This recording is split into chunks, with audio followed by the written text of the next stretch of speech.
হাত জোর করে ক্ষমা চাইলেন মোজাম্মেল বাবু। কাজের মেয়ে লিজাকে হত্যার মামলার শুনানিতে ৭১ টেলিভিশনের সিইও মোজাম্মেল বাবু হাত জোর করে ক্ষমা চেয়েছেন। মঙ্গলবার রিমান্ড শুনানি চলাকালীন বিচারক জানতে চান তিনি কিছু বলবেন কিনা। তখন কথা বলতে চাইলে আইনজীবীদের তোপের মুখে পড়েন তিনি। পরে দুই হাত জোর করে তিনি ক্ষমা প্রার্থনা করেন। এ সময় তিনি বলেন, আমার জয় বাংলা জয় হিন্দ বক্তব্য ম্যানিপুলেট করা হয়েছে। আমি ক্যান্সারে আক্রান্ত।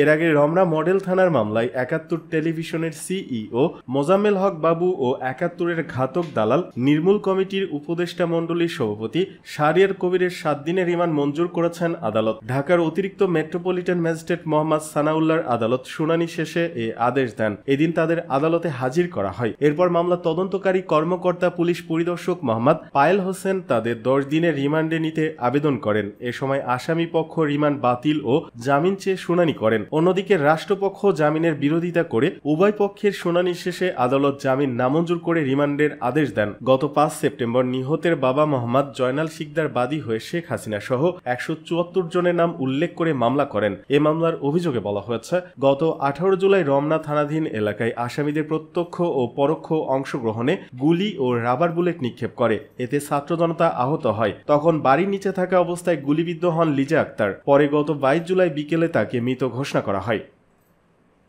এবার ৩ দিনের রিমান্ডে মেনন।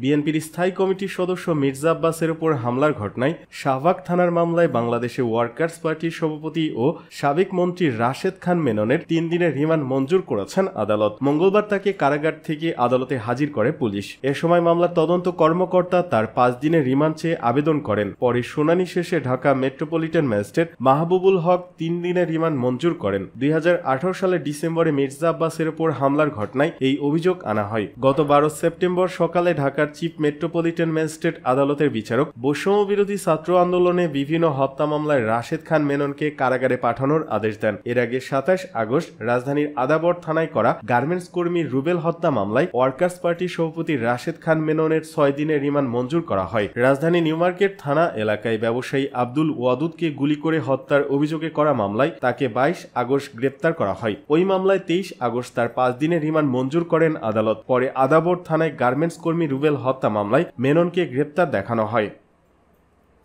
নেতাকর্মীদের ২টি নির্দেশনা দিল আওয়ামী লীগ।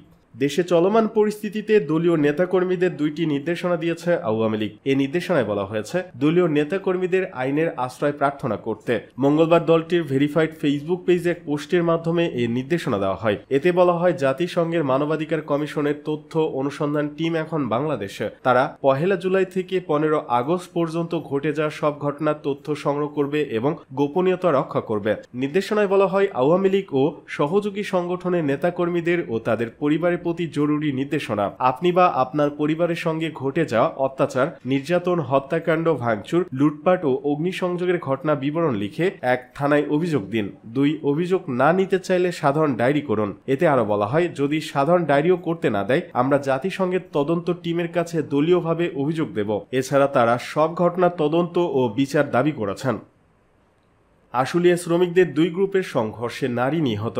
শিল্পাঞ্চল আশুলিয়া শ্রমিকদের ২ গ্রুপের সংঘর্ষে মাস্কট গার্মেন্টসের এক নারী শ্রমিক নিহত হয়েছেন। আহত হয়েছেন আরও বেশ কয়েকজন শ্রমিক। মঙ্গলবার সকালে এ ঘটনা ঘটে। শিল্প পুলিশ ১-এর পুলিশ সুপার সরোয়ার আলম বিষয়টি নিশ্চিত করে বলেন, আশুলিয়ার জিরাবো এলাকার বন্ধ মাস্কট কারখানার সামনে অবস্থান নেন ওই কারখানার শ্রমিকরা। এ সময় সেনাবাহিনী ও পুলিশ তাদেরকে সরিয়ে দিতে গেলে বিক্ষুব্ধ শ্রমিকরা পাশে থাকা রেডিয়ান্স গার্মেন্ট লিমিটেড কারখানায় ইট পাটকেল নিক্ষেপ করেন। এক পর্যায়ে রেডিয়ান্সের শ্রমিকরা তাদের বাধা দিলে শুরু হয় ধাওয়া পাল্টা ধাওয়া। এ সময় ইট পাটকেল ছুড়লে ইটের আঘাতে রোকেয়া নামের এক শ্রমিকের মৃত্যু হয়। আহত হন বেশ কয়েকজন। আহতরা স্থানীয় কয়েকটি হাসপাতালে চিকিৎসাধীন রয়েছেন। নিহত ওই শ্রমিকের নাম মোসাম্মদ রোকেয়া বেগম। তিনি সহকারী সেলাই মেশিন অপারেটর হিসেবে মাস্কট গার্মেন্টসে কর্মরত ছিলেন। তার গ্রামের বাড়ি গাইবান্ধা সদরের গুদারহাট গ্রামে। এদিকে শিল্পাঞ্চল আশুলিয়ার অধিকাংশ পোশাক কারখানা উৎপাদনে ফিরেছে, তবে এখনো বন্ধ রয়েছে ১৯টি পোশাক কারখানার উৎপাদন। এদের মধ্যে অনির্দিষ্ট কালের জন্য শ্রম আইনে বন্ধ রয়েছে ১৮টি ও বাকি একটি কারখানায় চলছে সাধারণ ছুটি। সকাল ৮টা থেকে কারখানার শ্রমিকরা কর্মস্থলে যোগ দিয়ে উৎপাদন শুরু করেন। শিল্পাঞ্চলে যে কোনো ধরনের অপ্রীতিকর ঘটনা এড়াতে কারখানাগুলোর সামনে মোতায়েন করা হয়েছে অতিরিক্ত পুলিশ সদস্য। এছাড়া অব্যাহত আছে সেনা টহল। এদিকে ভারতে অনুপ্রবেশের চেষ্টা মামলায় সাবেক বিচারপতি মানিকের জামিন। অন্যান্য মামলা থাকায় কারাগারে থাকতে হচ্ছে। সিলেটের কানাইঘাট সীমান্ত দিয়ে ভারতে অবৈধভাবে প্রবেশের চেষ্টা প্রচেষ্টার অভিযোগে দায়েরকৃত মামলায় অবসরপ্রাপ্ত বিচারপতি